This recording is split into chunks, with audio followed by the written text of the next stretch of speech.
Ladies and gentlemen, we have about 6 minutes to kick off. It's Nigeria Professional Football Match Day 1 here at Rockland Stadium. Yesterday, the very first game of the season was played at Plateau United FC defeated Niger Tornadoes of here by 2 goals to 1. And the log right now, Plateau United is topping with 3 points after a single game. But that might change today because we have 9 games on the card.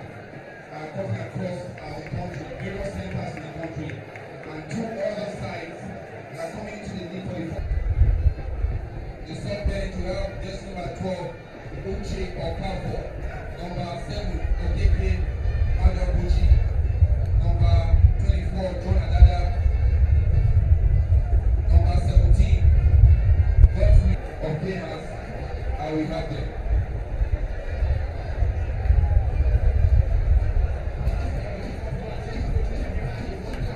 The top, Mountain of Fire Ministries, Produ United is a local government team in Lagos.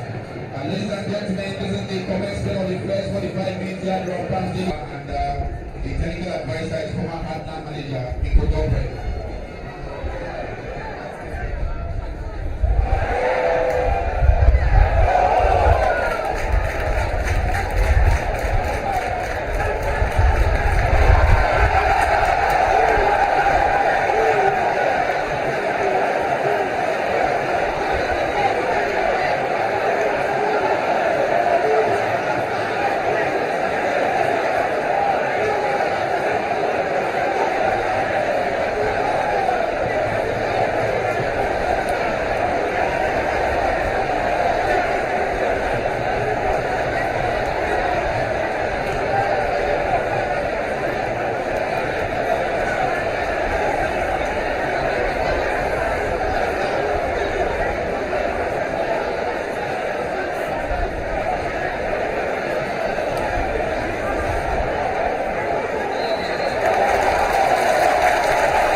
Thank you very much. We clear the corporate in the premises, and we come in together about the turnout of copies of the backyard design turnout production right there.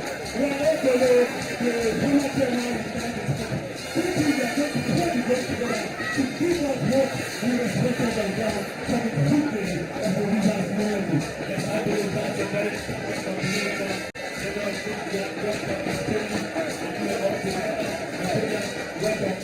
Together to keep moving. And so these are people that have been participating in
All right, some highlights for you from match day 1. Of course, you saw Ifeanyi United against Giwa versus Ifeanyi United at the Rampan Stadium in Jos. And you saw the goal, almost not given as a goal, but eventually reason prevailed. and the central referee and his officials were able to award the goal to Ifeanyi. But that was match day 1. And of course, you saw Rivers United, courtesy of Frederick Obumote's free kick, beating defending champions Enyimba by a goal to nil at the Yakubu Gowon Stadium in Port Harcourt. Guys, let me come to you now very quickly, and I think match day 1 is done, yes, but only a little bit of controversy in that game between Ifeanyi Uba and Giwa FC. The referee was almost not giving it. Really don't know what the referee was, where his mind was. Well, maybe there was a little bit of confusion between the referee and the assistant referee. But if there is a confusion, the first thing you do is to look at the assistant referee before you take a decision. If you are confused as a referee, what he has done is to create a problem. You know, Giwa FC players could have protested. That could have also incited the fans. But you have to be firm and very, very fast. And the game was like the game was just going to continue as if nothing happened. Because the ball crossed the line, we all saw it. The ball crossed the line clearly. Every part of the ball crossed the line. So why on earth would the referee not award such a goal? But thankfully, he had to do it. Better late than never. Such things should not occur because the fans can use that, to become violent. I think it's reminiscent of what happened at the 2010 World Cup between Germany and England. I remember Germany were leading that game at some point by 2 goals to nil. It happened to Frank Lampard, although the ball crossed the line but wasn't counted as a goal. So the referee was a bit confused. Maybe he needed goal line technology. We know it's still not implemented in the NPFL, but that would have been a very costly mistake because that was the goal that ensured Ifeanyi Uba won the game on the road. I remember Giwa FC didn't lose at home all through last season. So starting their campaign on a losing note in front of their home fans, it's not a good way to start the league. So kudos to Ifeanyi Uba and the referee for standing firm in his decision to award that goal because it was a crucial goal that turned out to be the match-winning goal at the end of the day. But it's commendable that in spite of all of that, the game went on and Ifeanyi Uba held on to that goal, won the game by a goal to nil, and there were no stories, no incidents of any kind of trouble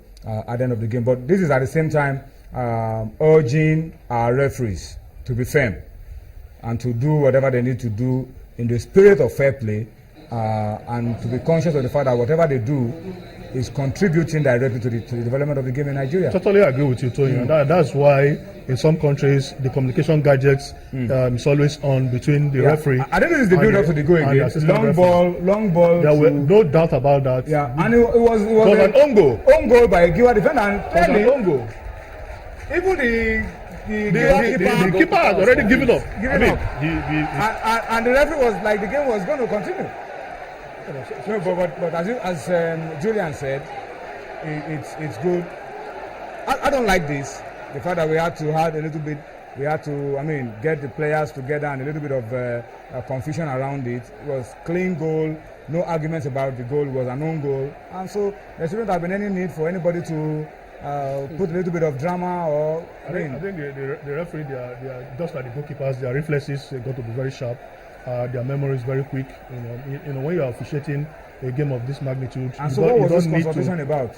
Whether the ball crossed the line or not? Because I think the linesman is in a better position to see. The referee was a bit far from the incident. So what he did was the right thing. Consult the referee and then confirming that it's a goal. And that was it. And they were able to, they held on to that lead and ended up to the result. But Tony, I think we should also talk about the playing surface at the Rampant Stadium. I think it's horrible. Maybe because of the dry season. I don't know the reason, but it's horrible and it's not good for football. All right, these are issues that the league management company will need to take a good look at, and maybe tell the management of Rampant Stadium to do a lot more watering and pay more attention to the grass, so that these pictures can be TV friendly and people will appreciate the quality of the football a lot more than we do with the picture that we just saw from Jos. And then the Jos pitch is going to come under a lot of attention because two teams are playing there. Plateau played there on Saturday. Giwa played on Sunday, and it's going to be like that almost every other week. So I mean, if it's going to be under pressure, then it behoves on the managers of the stadium do a lot more. To do a lot more. And these things are very simple, Tony. Managing these grass pitches, very simple if we put our mind towards it. Most times it's just sheer case of negligence, and that's why the pitches are always in terrible shape. The stadium was not being used for some time, And I think that period they should have used that opportunity to ensure that the grass was lush and up to standards. But as it is now, they have to do a lot. They must double the effort to ensure that the pitch remain and is able to meet up with the demands, of the new season. Yeah. All right, let's come quickly now from match day 1 and talk about match day 2. Julian, let me come to you very quickly. Let's run through for you results of match day 2. Well, in case you are not able to get the results on your screen, let me just read out the results to you very slowly and then talk about the results as we go on Sports Tonight. At the Agege Stadium today, it was a Mountain of Fire and Miracles Ministry 2-1 winners over Rivers United. Good game of football. We were there, Onye, Wachuku and myself, and we saw good football. A game of 2 halves.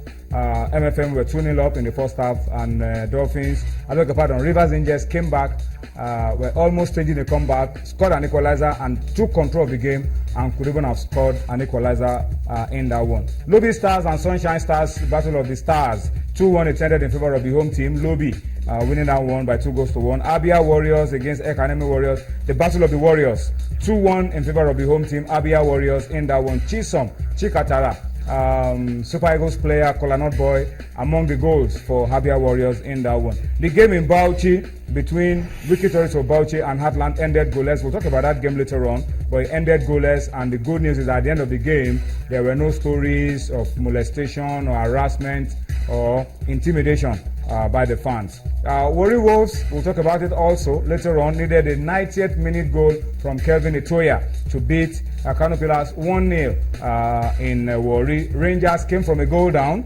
to beat Plateau United 3-1 at the Nnamdi Azikiwe Stadium in Enugu. So good win for Rangers. And of course the last game in Lokoja, a Confluence City, between Tornadoes of Mina and Giwa ended 1-1. So Giwa picking a point on the road. Tornadoes yet to win a game this season. They lost their first game of the season 2-1 in Jos last Saturday, and today they struggled to a point at home against Giwa FC.